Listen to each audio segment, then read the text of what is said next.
أيها الإخوة بالله، إن الله عز وجل إنما خلق الخلق ليعبد وحده لا شريك له، لم يخلقهم سدى ولا عبثا، وإنما خلقوا ليعبدوا الله رجالا ونساء، ذكورا وإناثا، عربا وعجما، جنا وإنسا، كلهم خلقوا ليعبدوا الله، لم يخلقوا عبثا ولا سدى. قال تعالى: وما خلقت الجن والإنس إلا ليعبدون ما أريد منهم من رزق وما أريد أن يطعمون إن الله هو الرزاق ذو القوة المتين.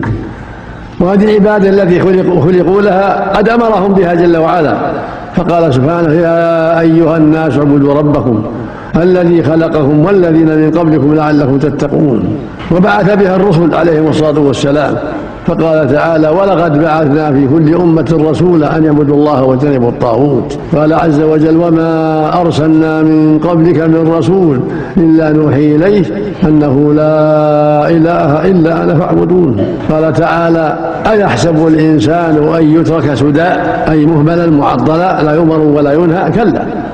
قال تعالى: منكرا المشركين: أفحسبتم أنما خلقناكم عبثا أفظننتم هذا الظن فالله إنما خلق الخلق ليعبد وحده لا شريك له. ولما بعثه سبحانه إلى الخلق بدأهم بقوله: يا قوم قولوا لا إله إلا الله تفلحوا. فبدأ الناس بالدعوة إلى توحيد الله، لأن هذا هو أول واجب وأفضل واجب وأعظم واجب. ومكث 10 سنين في مكة يدعو إلى هذا التوحيد، يقول لهم في كل مكان: يا قوم قولوا لا إله إلا الله. هل هناك شيء الناس أحوج إليه مثل التوحيد؟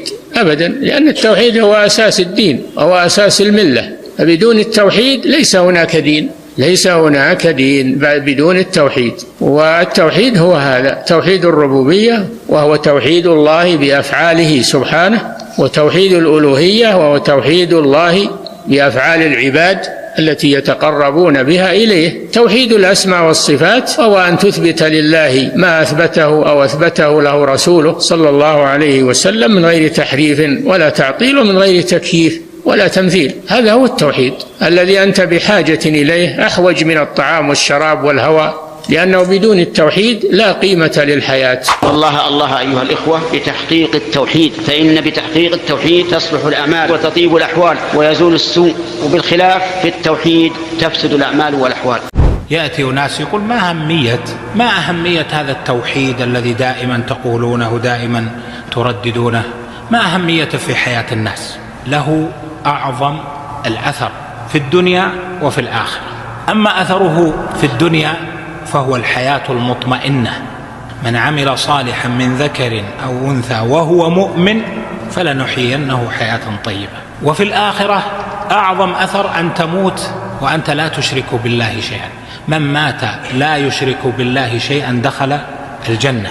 إن الله لا يغفر أن يشرك به ويغفر ما دون ذلك لمن يشاء. لذلك تأصيل هذا التوحيد هو أعظم بر بالناس وأعظم إحسان إلى الخلق. فالإحسان إلى الخلق بالصدقة إحسان، لكن بنجاتهم في الدنيا والآخرة بتأصيل العقيدة، بتأصيل توحيد العبادة، هذا أعظم بر وإحسان إليهم. لذلك حماية هذا الأصل واجبة، وتأصيل توحيد الإلهية في الناس واجب، لأن به سعادة الناس في الدنيا وسعادتهم في الآخرة. من عظم توحيده بالله جل وعلا رأى الناس على غير مرأى، ورأى الدنيا على غير مرأى، وعلم الله جل وعلا كيف يتصرف في هذا الملكوت، وكيف يضع أقواما ويرفع آخرين، وكيف يضع دولا ويرفع أخرى، وكيف يجري قدره في عباده ويجري سره في خلقه. هذا نتيجة التوحيد. فعظم توحيدك بربك، توحيد الربوبية، ينتج منه أن تعبد الله جل وعلا بإخبات وإنابة، ولا ترجو إلا الله جل وعلا، ولا تدعو إلا الله، ولا تستغيث إلا بالله، لأنك ترى تصرف الله جل وعلا وأنه هو الخالق لكل شيء. التوحيد نجاة من كل شر بإذن الله، الإخلاص للمعبود، كذلك لنصرف عنه السوء والفحشاء. إنه من عبادنا المخلصين، إنه من عبادنا المخلصين، هذه قراءة، المخلصين الذين أخلصوا دينهم لله، وحدوا الله، أفردوا الله بالعبادة. فالإخلاص والتوحيد نجاة. ويمكن أن يقال في هذا قولا كليا جامعا: أن كل خير وفضل ورفعة وعزة وكمال وسعادة في الدنيا والآخرة، فهي ثمرة من ثمار التوحيد وأثر من آثاره العظيمة ومن جنى التوحيد المبارك.